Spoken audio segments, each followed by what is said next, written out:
देखो, options trading पहली बार में थोड़ा कॉम्प्लिकेटेड लग सकता है, खासकर अगर आप नए हैं और स्टॉक मार्केट के बारे में ज्यादा नहीं जानते। लेकिन ये एक नया गेम सीखने जैसा है। जैसे आप चेस या कोई और स्ट्रेटेजी गेम सीखते हैं, वैसे ही ऑप्शंस ट्रेडिंग भी है। एक बार रूल्स समझ आ गए तो सब क्लियर हो जाता है। ये एक ऐसा मोमेंट होता है जब सब कुछ समझ में आने लगता है और आप कॉन्फिडेंटली ट्रेड कर सकते हैं। सिंपल वर्ड्स में, ऑप्शन एक कॉन्ट्रैक्ट होता है जो आपको राइट देता है, लेकिन ऑब्लिगेशन नहीं कि आप किसी अंडरलाइंग एसेट को एक स्पेसिफिक प्राइस पर बाय या सेल कर सकते हैं। ये राइट आपको फ्लेक्सिबिलिटी देता है और मार्केट कंडीशंस के हिसाब से डिसीजंस लेने में मदद करता है। इस स्पेसिफिक प्राइस को स्ट्राइक प्राइस कहते हैं और ये सब एक निश्चित डेट तक होना चाहिए, जिसे एक्सपायरेशन डेट कहते हैं। ये डेट्स बहुत इंपॉर्टेंट होती हैं क्योंकि इनसे आपके ट्रेडिंग डिसीजंस डायरेक्टली इंपैक्ट होते हैं। इमेजिन करो कि आपको एक पीस ऑफ लैंड खरीदना है। ये एक अच्छा एग्जांपल है ऑप्शंस ट्रेडिंग को समझने के लिए। आप उसे डायरेक्टली खरीद सकते हैं या फिर आप एक ऑप्शन बाय कर सकते हैं जो आपको राइट देता है कि आप उस लैंड को एक फिक्स्ड प्राइस पर एक स्पेसिफिक टाइम के अंदर बाय कर सकते हैं। ये ऑप्शन आपको फ्लेक्सिबिलिटी देता है और आपको मार्केट कंडीशंस के हिसाब से डिसीजंस लेने में मदद करता है। अगर लैंड की वैल्यू बेरच जाती है तो आप अपना ऑप्शन यूज कर सकते हैं और उसे कम प्राइस पर खरीद सकते हैं और प्रॉफिट कमा सकते हैं। ये एक बहुत ही प्रॉफिटेबल सिचुएशन हो सकती है। अगर वैल्यू कम हो जाती है तो आप ऑप्शन को एक्सपायर होने दे सकते हैं और सिर्फ प्रीमियम लूज करेंगे जो आपने पे किया था। ये एक कंट्रोल्ड लॉस है।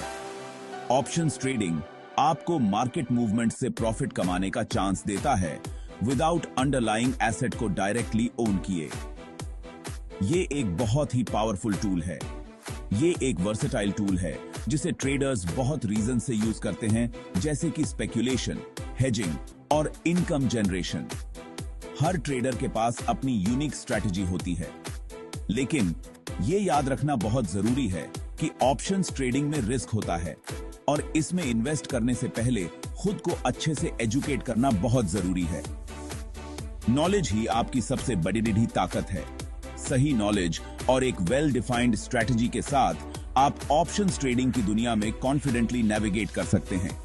ये एक जर्नी है जो आपको फाइनेंशियल फ्रीडम की ओर ले जा सकती है।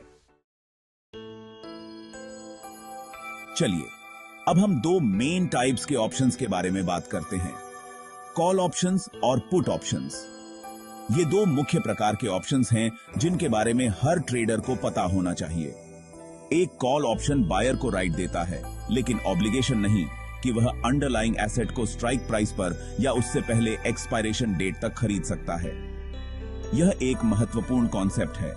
बायर्स कॉल ऑप्शंस तब खरीदते हैं जब उन्हें लगता है कि अंडरलाइंग एसेट की प्राइस बढ़ने वाली है। यह तब होता है जब मार्केट में बुलिश सेंटिमेंट होता है। एक पुट ऑप्शन बायर को राइट देता है, लेकिन ऑब्लिगेशन नहीं कि वह अंडरलाइंग एसेट को स्ट्राइक प्राइस पर या उससे पहले एक्सपायरेशन डेट तक बेच सकता है। यह भी एक महत्वपूर्ण कॉन्सेप्ट है। बायर्स पुट ऑप्शंस तब खरीदते हैं जब उन्हें लगता है कि अंडरलाइंग एसेट की प्राइस गिरने वाली है। यह तब होता है जब मार्केट में बेरिश सेंटिमेंट होता है।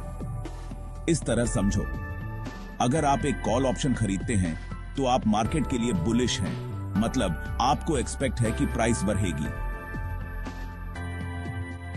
यही ईकीगाई का एक ऑप्टिमिस्टिक व्यू है। अगर आप एक पुट ऑप्शन खरीदते हैं तो आप मार्केट के लिए बेरिश हैं, मतलब आप एक्सपेक्ट करते हैं कि प्राइस गिरेगी। यह एक पेसिमिस्टिक व्यू है। इंडिया में ऑप्शंस ट्रेडिंग स्टार्ट करने के लिए आपको एक डीमैट और ट्रेडिंग अकाउंट की जरूरत होगी, एक सेबी रजिस्टर्ड ब्रोकर के साथ जो ऑप्शंस ट्रेडिंग फैसिलिटीज प्रोवाइड करता हो।